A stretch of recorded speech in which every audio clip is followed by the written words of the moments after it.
चलिए अब खबरें विस्तार से देख लेते हैं। अब तक बागी तेवर अपनाने वाले सांसद शत्रुघ्न सिन्हा बीजेपी को अलविदा कहने जा रहे हैं। शत्रुघ्न सिन्हा आज दिल्ली में कांग्रेस में शामिल हो सकते हैं। दिल्ली में सोनिया गांधी और राहुल गांधी की मौजूदगी में वो हाथ का दामन थामेंगे। फिलहाल शत्रुघ्न सिन्हा पटना साहिब से बीजेपी सांसद हैं और माना जा रहा है कि वो पटना साहिब से महागठबंधन के उम्मीदवार होंगे। ये बड़ी खबर आपको दे रहे हैं। हम आपको बता दें, आज शत्रुघ्न सिन्हा कांग्रेस का दामन थाम सकते हैं। हम आपको बता दें कि पटना साहिब से रविशंकर प्रसाद को उम्मीदवार बनाया है बीजेपी ने, और उसके बाद ये कयास लगाए जा रहे हैं कि आज कांग्रेस का हाथ थाम सकते हैं शत्रुघ्न सिन्हा, और हो सकता है कि रविशंकर प्रसाद को वो पटना साहिब से ही टक्कर दें। फिलहाल अभी पटना साहिब से सांसद हैं शत्रुघ्न सिन्हा। हम आपको बता दें कि काफी वक्त से वो बीजेपी के खिलाफ बोलते रहे थे, और उसके बाद आखिरकार बीजेपी ने जब ऐलान किया है अपने उम्मीदवार का, तो उन्हें जो है पटना साहिब से टिकट नहीं देकर रविशंकर प्रसाद को दिया गया है। और हम पार्लियामेंट्री बोर्ड की आज बैठक होने जा रही है। 3 बजे प्रधान कार्यालय गया में ये बैठक होगी। संतोष सुमन की अध्यक्षता में ये बैठक होगी। जीतन राम मांझी भी इस बैठक में शामिल होंगे। हम के उम्मीदवारों का दरअसल फैसला इस बैठक में लिया जाएगा। तो ये बड़ी खबर आपको दे रहे हैं। हम आपको बता दें, हम पार्लियामेंट्री बोर्ड की आज गया में बैठक होने वाली है। 3 बजे प्रधान कार्यालय गया में ये बैठक होगी, जिसकी अध्यक्षता संतोष सुमन करेंगे, और इस बैठक में जीतन राम मांझी भी मौजूद रहेंगे। हम के कौन कौन से उम्मीदवार होंगे, इस पर इस बैठक में मुहर लगेगी।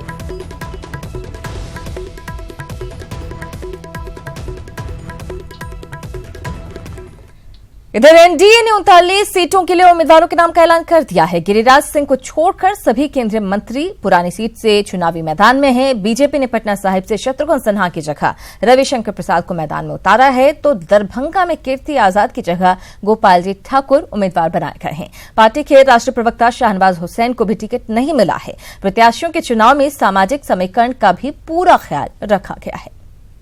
एनडीए में अगर दलगत प्रत्याशियों की सूची बनाएं, तो बीजेपी ने अपने खाते की 17 सीटों में से पश्चिमी चंपारण सीट पर डॉक्टर संजय जायसवाल, पूर्वी चंपारण से राधा मोहन सिंह, शिवहर से रमा देवी, मधुबनी से अशोक कुमार यादव, अररिया से प्रदीप सिंह, दरभंगा से गोपाल जी ठाकुर, मुजफ्फरपुर से अजय निषाद, महाराजगंज से जनार्दन सिंह, सारण से राजीव प्रताप रूडी, उजियारपुर से नित्यानंद राय, बेगूसराय से गिरिराज सिंह, पटना साहिब से रविशंकर प्रसाद, पाटलिपुत्र से रामकृपाल यादव, आरा से राजकुमार सिंह, बक्सर से अश्वनी कुमार चौबे, सासाराम से छेदी पासवान और औरंगाबाद से सुशील कुमार सिंह को चुनाव मैदान में उतारा है। जबकि बिहार एनडीए के सहयोगी दल जेडीयू ने भी अपने खाते की सभी 17 सीटों में से वाल्मीकि नगर सीट पर वैद्यनाथ प्रसाद महतो, सीतामढ़ी से डॉक्टर वरुण कुमार, झंझारपुर से रामप्रीत मंडल, सुपौल से दिलेश्वर कामत, किशनगंज से महमूद अशरफ, कटिहार से दुलाल चंद्र गोस्वामी, पूर्णिया से संतोष कुमार कुशवाहा, मधेपुरा से दिनेश चंद्र यादव, गोपालगंज से डॉक्टर आलोक कुमार सुमन, सीवान से कविता सिंह, भागलपुर से अजय कुमार मंडल, बांका से गिरधारी यादव, मुंगेर से राजीव रंजन उर्फ ललन सिंह, नालंदा से कौशलेंद्र कुमार, काराकाट से महाबाली सिंह, जहानाबाद से चंद्रेश्वर प्रसाद चंद्रवंशी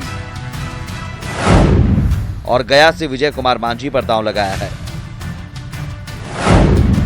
वहीं एलजेपी ने अपने खाते की सभी 6 सीटों में से वैशाली सीट पर वीणा देवी, हाजीपुर से पशुपति पारस, समस्तीपुर से रामचंद्र पासवान, नवादा से चंदन कुमार और जमुई से चिराग पासवान पर भरोसा जताया है।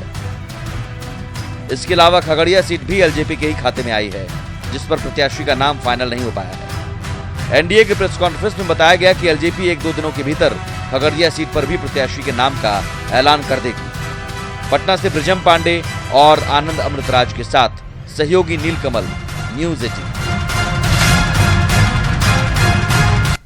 तो 39 सीटों के लिए उम्मीदवार एनडीए के घोषित हो चुके हैं। वहीं दरभंगा से उम्मीदवारी की खबर मिलते ही गोपाल जी ठाकुर अपने समर्थकों के साथ मिथिलांचल की प्रसिद्ध श्यामा मंदिर पहुंचे। वहां मौजूद कार्यकर्ताओं ने सभी 40 सीटों पर एनडीए की जीत का दावा किया और खूब जमकर जश्न मनाया।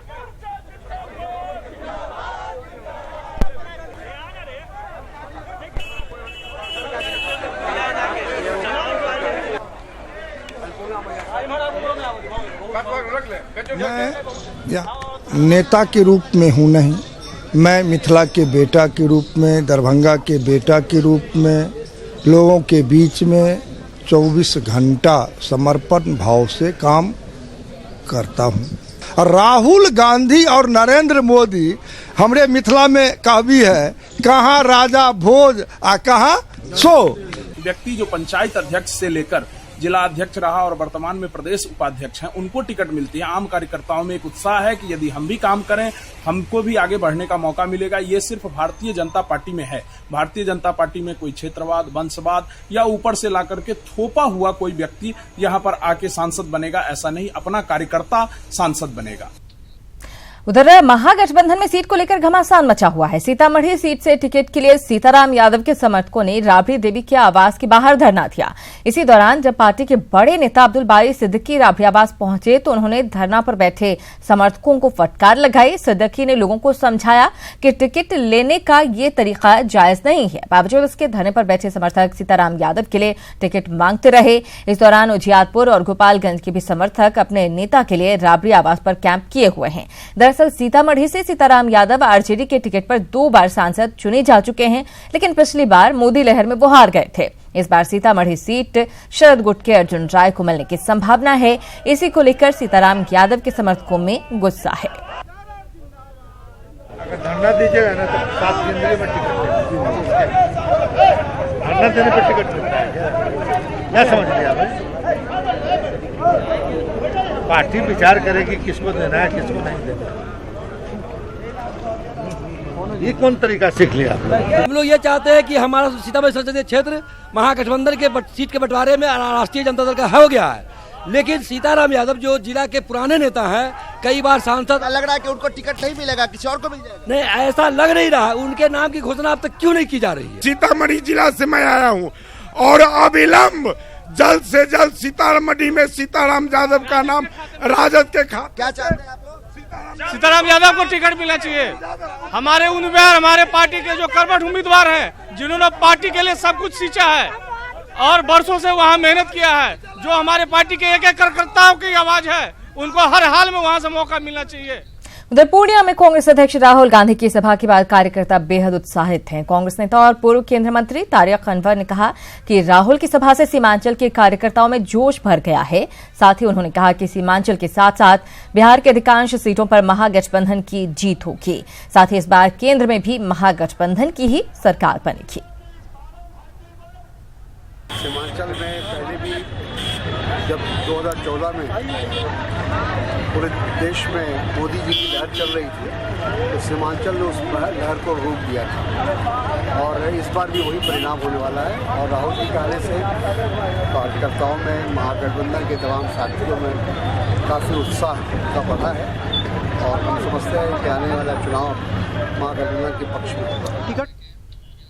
और औरंगाबाद के लिए पिछले 40 वर्षों से चुनावी मुद्दा बनती आ रही उत्तर कोयल नहर परियोजना एक बार फिर चुनावी मुद्दा है। अधूरी पड़ी सिंचाई परियोजना के लिए सरकार ने 17,000 करोड़ की मंजूरी दी थी, जिसका श्रेय लेने में एनडीए प्रत्याशी जी जान से जुट गए हैं।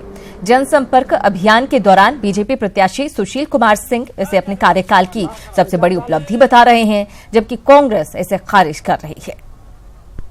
सबके साथ मिलकर अपने क्षेत्र में रहकर लोगों की सेवा करूंगा और विकास करूंगा। उत्तर कोयल नहर के अधूरे काम को पूरा कराऊंगा। हमारे नेता देश के यशस्वी प्रधानमंत्री आदरणीय नरेंद्र मोदी जी के आशीर्वाद से, उनके सहयोग से मेरा संकल्प पूरा हुआ। 2014 में जब प्रधानमंत्री मोदी जी भाषण दे रहे थे गया में, तो उन्होंने ये कहा था कि अब मैं दोबारा तभी आऊँगा जब किसानों के खेतों में लाल पानी पहुँचा दूंगा, गया और औरंगाबाद के किसानों को। लेकिन दुर्भाग्य कि 5 साल बीत गए, पुनः इलेक्शन में लोग उतर गए, लेकिन किसान आज भी उनकी तरफ टकटकी भरी निगाह से देख रहा है। वहीं नवादा के कबला पंचायत के हसना और खराट गांव में लोगों ने इस बार वोट का बहिष्कार करने का फैसला लिया है। गांव में सड़क नहीं होने से लोग नाराज हैं। दोनों गांव के लोगों ने आरोप लगाया है कि जनप्रतिनिधियों की उपेक्षा के कारण सड़क नहीं बन पाई। आपको बता दें कि नवादा में लोकसभा के लिए 11 अप्रैल को मतदान होना है।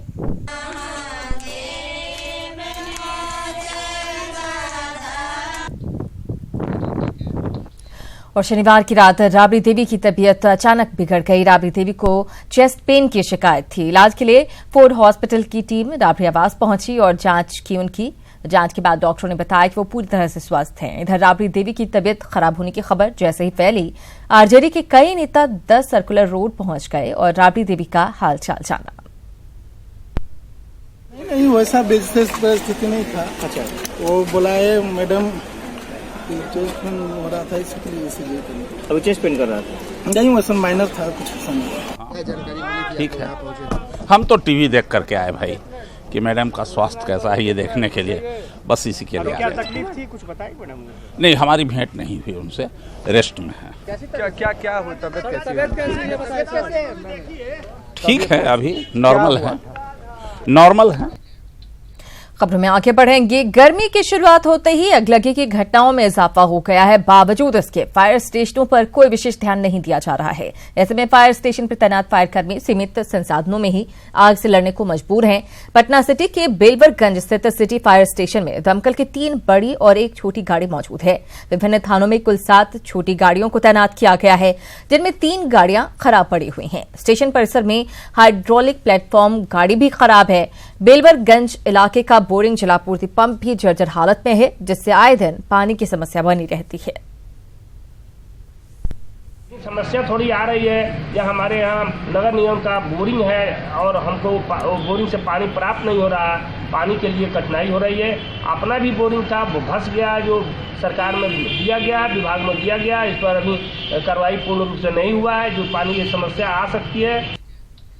आम लोगों में मतदान को लेकर जागरूकता के उद्देश्य से सीतामढ़ी जिला प्रशासन ने एक नया इतिहास रचा है और विश्व स्तर पर कीर्तिमान स्थापित करने का प्रयास किया है।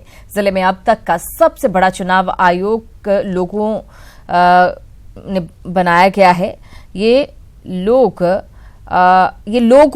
3,60,000 स्क्वायर फीट में बनाया गया है। तो मैं आपको बता दें, द्वारा सीतामढ़ी में 3,60,000 स्क्वायर फीट का इलेक्शन कमीशन का लोगो बनाया गया है, जो वर्ल्ड का अब तक का सबसे बड़ा लोगो है। किसी भी तरह का लोगो इतना बड़ा नहीं बनाया गया है, जिसमें 40 कलाकारों ने भाग लिया था, 48 घंटे तक काम किया था, 160 मजदूरों ने भाग लिया और 300 क्विंटल अबीर का यूज किया गया और यह वर्ल्ड रिकॉर्ड बनाया गया है। और बात अररिया की खबर की, जहां पर हथियार लहराते और तीर चलाते एक वीडियो वायरल हो रहा है। यह मामला नरपतगंज थाना क्षेत्र के मदौल गांव का है। दरअसल इस गांव में एक पुराने पेड़ को काटने के विवाद में 2 पक्षों में पहले नोकझोंक हुई और फिर बात इतनी बढ़ गई कि दूसरे पक्ष ने हाथ में हथियार लहराते हुए सामने वाले पक्ष को वहां से भगा दिया। इस वीडियो में लोग खुलेआम हथियार लहराते और तीर चलाते दिख रहे हैं। पीड़ित पक्ष ने 7 ग्रामीणों के खिलाफ नरपतगंज थाने में लिखित आवेदन दिया है। वहीं जब इस मामले पर नरपतगंज एसएचओ से बात करने की कोशिश की गई तो उन्होंने फोन उठाना भी मुनासिब नहीं समझा।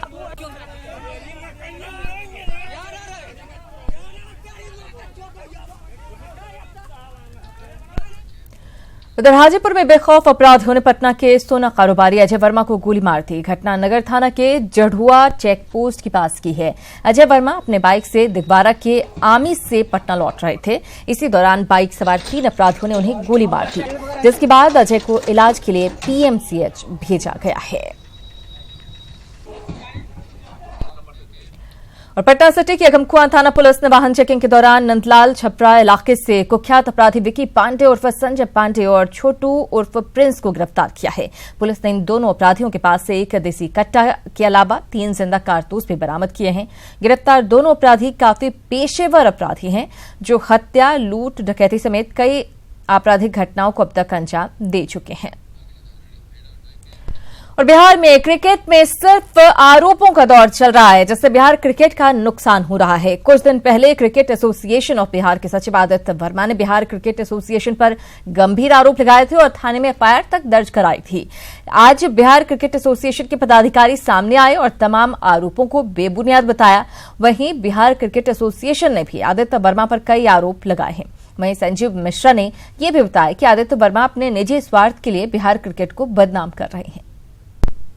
लोगों ने जिस दिन आपका स्क्रीन चला है, विदिन 1 आवर हम लोगों ने जो हमारे सेलेक्टर तत्कालीन थे उस समय के और पूर्व हो गए हैं, मिस्टर नीरज कुमार को ही नहीं, पूरे सीनियर सिलेक्शन कमेटी को हम लोगों ने बर्खास्त करने का काम किया। अध्यक्ष जो पटना उच्च न्यायालय के एक अधिवक्ता है, उन पर अगर थोड़ा भी आरोप लगेगा तो स्वतः वो इस्तीफा कर देंगे, कोई आरोप नहीं है।